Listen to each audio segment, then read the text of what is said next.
तो देखिए आज की हमारी जो कहानी है वो कहानी है यूपी के मुरादाबाद की सूरजनगर की। ये कहानी साल 2024 महीना अगस्त का आखिरी सप्ताह की कहानी है। आ, अगस्त के आखिरी सप्ताह में रात को लगभग 11-12 बजे पुलिस स्टेशन में कॉल आता है, जो कि पुलिस स्टेशन सूरजनगर के अंतर्गत आता है।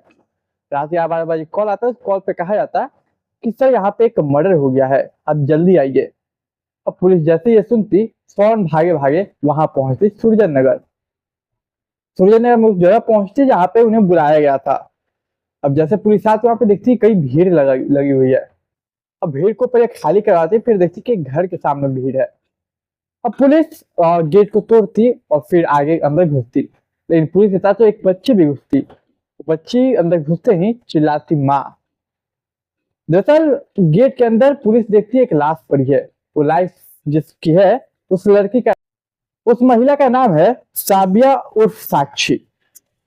अब पुलिस बॉडी को बरामद करती, फॉरेंसिक के लिए पोस्टमार्टम के लिए भेजती। तमाम लोगों से पूछताछ करती कि कौन है क्या है, तब पता चलता नाम। और सभी लोग बताए ये साबिया उर्फ साक्षी है। अब बोलते इसके साथ कौन रहता है, तो सभी बताते इसका पति जिसका नाम अंकुर है। तो पुलिस पूछती वो है कहाँ, तो सभी बताते कि वो शाम से ही गायब है। अब देखिए एक घर में दो लोग रहे हैं, एक पति एक पत्नी। पत्नी मर चुकी है और पति शाम से गायब है। सवाल ये है कि आखिर उसने मारा या फिर किसी और ने, और उसने नहीं मारा तो आखिर वो है कहाँ। पुलिस से अब पूछती कि क्या कोई उसकी तस्वीर दे सकता है, तो उन्हीं में से एक तस्वीर इंस्टाग्राम से निकाल कर दे देते। अब पुलिस उसके पति साक्षी के पता नहीं अंकुर की तलाश में लग जाती। अब पुलिस थानों में फोटो सर्कुलेट कर देती, बस अड्डे पे, ऑटो स्टैंड पे, एयरपोर्ट पे, रेलवे स्टेशन पे अपने मुखबिर को एक्टिव कर देती कि अगर ये शख्स दिखे तो पकड़ लेना, हमें खबर करना। देखिए पुलिस को थोड़ी सी मशक्कत करनी पड़ती है, ज्यादा नहीं। फिर पुलिस अंकुर को अरेस्ट कर लेती है। लेकिन अरेस्ट करने जाती जब, तो पुलिस अंकुर पुलिस को देखकर भागता। लेकिन भागते भागते पुलिस अरेस्ट कर लेती है, पुलिस की गिरफ्त में आता। अब पुलिस वापस आती है और फिर पूछताछ करती, तो बोलता है अंकुर की देखिए सर मैं वहां काम से गया था, काम के सिलसिले में, इसलिए मैं बाहर गया था। तो पुलिस बोलती कि जब अगर तुम काम से गए थे तो हमें देख के क्यों भागे। इस सवाल का जवाब अंकुर के पास भी नहीं था। अब पुलिस थोड़ी सी खातिरदारी करती। जब पुलिस खातिरदारी करती और फिर पूछती, तब जाके वो पूरी कहानी उगलता और कहानी बताता। तो देखिए ये कहानी आज से लगभग 10 साल पहले चली जाती है, जब इस कहानी की असल शुरुआत हुई थी। तो इस कहानी के 10 साल पहले ले जाऊं, उससे पहले मैं एक बात कहना चाहूंगा। आप मेरे चैनल पे आए तो सब्सक्राइब कीजिए, वीडियो को लाइक कीजिए। मैं ऐसी कहानियां हमेशा लाता रहता हूँ। तो मैं जो कहानियां सुनाता हूँ उस पर आप कमेंट भी क्या कीजिए, अपनी राय रखा कीजिए। तो चलिए मैं कहानी को आगे बढ़ाता हूँ। तो देखिए ये कहानी जो सुनाता है उसके मुताबिक लगभग 10 साल पहले की बात है। इसी यूपी के मुरादाबाद के सूर्यनगर में दो परिवार रहा करते थे, एक मुस्लिम फैमिली, एक हिंदू फैमिली। मुस्लिम फैमिली की बेटी का नाम था साबिया, हिंदू फैमिली के बेटे का नाम था अंकुर। देखिए जो हिंदू फैमिली थे उनके जो मतलब कह सकते मुखिया घर के, वो ब्रजेश चौहान थे। और मुस्लिम घर के जो मुखिया थे वो थे कारी हबीब। इन दोनों को एक बेटी तो एक का बेटा था, मतलब कि मुसलमान जो थी वो साबिया, वो उनकी बेटी थी कारी हबीब की। और विजेंद्र का बेटा था अंकुर। अंकुर और साबिया जो है वो बचपन से एक साथ रहे, एक साथ पढ़े लिखे खाए पिए। इन दोनों का जो घर का डिस्टेंस वो 40 से 60 मीटर के दूरी पे, ज्यादा नहीं। तब ये दोनों बचपन से एक साथ पढ़े, एक साथ लिखे, एक साथ खाए। बचपन से इनकी जो दोस्ती 5-6 साल की उम्र से वो दोस्ती बरकरार रही। समय गुजरा, इनकी दोस्ती एक ऐसे मोड़ पे आ गई थी कि जहाँ पे वो लोग भाई बहन कुछ समय के लिए बन गए या बनने वाले थे, इस टाइप का। लेकिन जब ये लोग क्या उम्र गुजरता है, उम्र बढ़ता है, तो जब जवानी का दौर आता है तो उस वक्त ये लोग एक दूसरे को पसंद करने लगते, प्यार करने लगते। समय गुजरता है, एक दिन एक प्रपोज कर देता दूसरे को, सामने वाला भी एक्सेप्ट कर लेता, क्योंकि वो बचपन से साथ रहे, पढ़े लिखे खाए, एक दूसरे का ख्याल रखे, एक दूसरे के बारे में सब जानते। अब ये प्यार में बदल गया। लेकिन तमाम जो लोग थे, तमाम जो मोहल्ले वाले थे, तमाम जो परिवार थे, वो इस बात से अनजान थे। समय गुजरता है, जब अक्सर ये लोग कॉल पे बातें करने लगे, मैसेजेस करने लगे, मिलने जुलने लगे, तो मोहल्ले वालों को डाउट होता है, कुछ शक होता है। इसको देखते हुए घर वालों को भी शक होता है कि उनकी जो रिश्ते थे वो बदलाव दिख रहे थे। अब जब बदलाव दिखने लगे तो घर वालों ने इन दोनों पे अपना अपना बच्चे पे लगाम लगाना शुरू किया। अब लगान इस कदर कि बेटी से फोन ले लिया गया, उससे परिवार वालों ने ले लिया, फिर थोड़ा बाहर जाने से मना कर दिया गया। इधर जो अंकुर था उसे कहा गया कि अब बाहर जा पढ़ने। खैर ये सब तमाम पाबंदियां लगनी शुरू हो गई थी। इधर जो अंकुर और साबिया एक दूसरे को पसंद करते थे, प्यार करते थे, गर्लफ्रेंड बॉयफ्रेंड बन चुके थे, वो दोनों अब चाहते थे एक दूसरे से शादी करना। लेकिन कैसे? तो परिवारों ने पाबंदी भी लगाना शुरू कर दी। क्योंकि ये लोग बात करते कि काम करते हैं, अब हम धर्म के बीच फंस चुके हैं। क्योंकि मेन में जो मुद्दा है वो धर्म ही था कि दूसरे धर्म में नहीं कर सकते शादी, बहुत रेयर ही होता है ऐसा। तो ये दोनों डिसाइड करते हैं कि क्यों ना हम लोग भाग के शादी कर लें।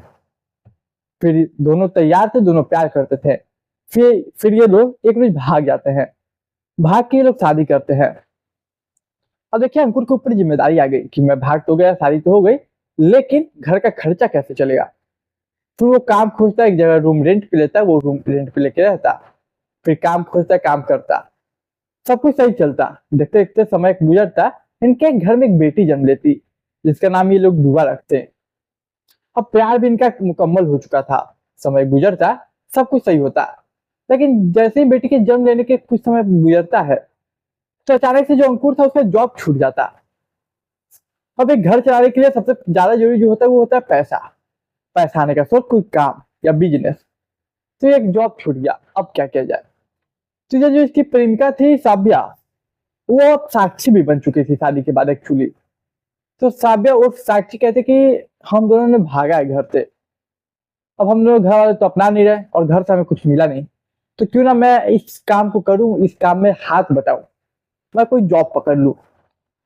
तब साबिया और साक्षी जॉब खोजती और जॉब पकड़ लेती। अंकुर जो अब घर संभालता, बेटी का ख्याल रखता और घर के तमाम काम करता। क्योंकि जीवन में सब कुछ अच्छा चल रहा था, यहाँ जॉब भी अच्छा और इनकम भी आ रही है। देखते देखते समय गुजरता है। जैसे जैसे समय गुजरता है, एक बार ऐसे ही उसके मन में ख्याल आता है अंकुर के कि मेरी बीवी कहीं भटक तो नहीं गई। क्योंकि उसने कुछ चीजें नोटिस की थी। वो ये कि ड्यूटी का जो टाइमिंग था वो पहले 6 बजे आती थी। समय गुजरता गया, 6 से 7, 7 से 8 और 8 से 9 कभी कभी आने लगी। जब वो वजह पूछता अंकुर अपनी पत्नी साक्षी से, तो साक्षी कहती कि ओवर टाइम कर रही हूँ, इस वजह से मैं लेट आती हूँ। खैर कई बार जब ओवर टाइम हुआ, इसके बहाना सुन लिया, तो एक बार क्या करता है वो नजर रखता अपनी पत्नी पे। जब नजर रखता तो पकड़ता एक चीज, तो किसी लड़का कोई इसे ड्रॉप करता, कोई एक शख्स है जो इसे ड्रॉप करके जाता। इस बात को लेके कई बार इन दोनों में लड़ाई झगड़े शुरू हो गए। अब ये जो लड़ाई झगड़ा शुरू हुआ तो वो कहता है पति कि देखो तुम जॉब छोड़ दो, हम देख लेंगे कुछ। तेरी पत्नी कहती कि मैं जॉब कैसे छोड़ू, अब मैं जॉब छोड़ दूंगी तो घर कैसे चलेगा, खाना कैसे खाएगा, मेरी बेटी कैसे पढ़ेगी, कैसे मतलब सर्वाइव करेगी, कैसे अच्छे स्कूल में मतलब पढ़ाऊंगी मैं, कॉपी किताब बुक, उसके बाद ड्रेस, तमाम चीजें, उसके विशेष कैसे मैं पूरा करूंगी। ये झगड़ा कई बार बढ़ जाता, कई बार एक दो बार तो पड़ोसियों ने भी छुड़ाया इन दोनों का। लेकिन खैर समय आगे गुजरता और झगड़े अक्सर होने लगते। हमको क्या सिर्फ इतना ही कहा था कि तुम अगर जॉब करना है तो करो, ठीक है, लेकिन समय से घर आया करो 6 बजे, मतलब जो टाइम था पहले उस समय पे, या फिर ये जॉब ही छोड़ दो, दूसरा जॉब पकड़ो दूसरी जगह। लेकिन साबिया और साक्षी ये मानने को तैयार ही नहीं थी। वो कहती थी मैं जहां हूँ वहीं रहूंगी, वहीं जॉब करूंगी। और अगस्त 2024 के आखिरी सप्ताह में एक दिन बात इतनी बढ़ गई कि अचानक बहुत गुस्सा आ जाता है अंकुर को। गुस्सा आता है, उसे मारने पीटने लगता, फिर उसे गला दबा देता। साक्षी वहीं मर जाती। फिर गेट को लॉक करके वो वहां से निकल जाता। अब वो अपने बचाव के लिए कई तरीके आजमाता कि कहाँ भागू, इसी इसी सिलसिले में अटका रहता कि कभी यहाँ चल जाऊं, कभी वहां भाग जाऊं। लेकिन अफसोस कि बच्ची बाहर थी। बच्ची को रोते हुए देख लिया पड़ोसियों ने। पड़ोसियों ने जब देखा रोते हुए तो उन्हें मामला गड़बड़ लगा, तो पुलिस को रात में 11-12 बजे कॉल की। अब पुलिस आई, उसके बाद इस तरीके से मामला खुला। आप बताइए कि आपकी इस कहानी पे क्या राय है। आप अपनी राय कमेंट बॉक्स में रख के जरूर जाए। तो देखिए आज के लिए हमारी कहानी यही थी। उम्मीद करता हूं आपको कहानी पसंद आई होगी। कहानी पसंद आई तो चैनल को सब्सक्राइब, वीडियो को लाइक, दोस्त रिश्तेदार के साथ शेयर कीजिए। मैं मिलूंगा एक नई कहानी में, तब तक के लिए मुझे दीजिए इजाजत।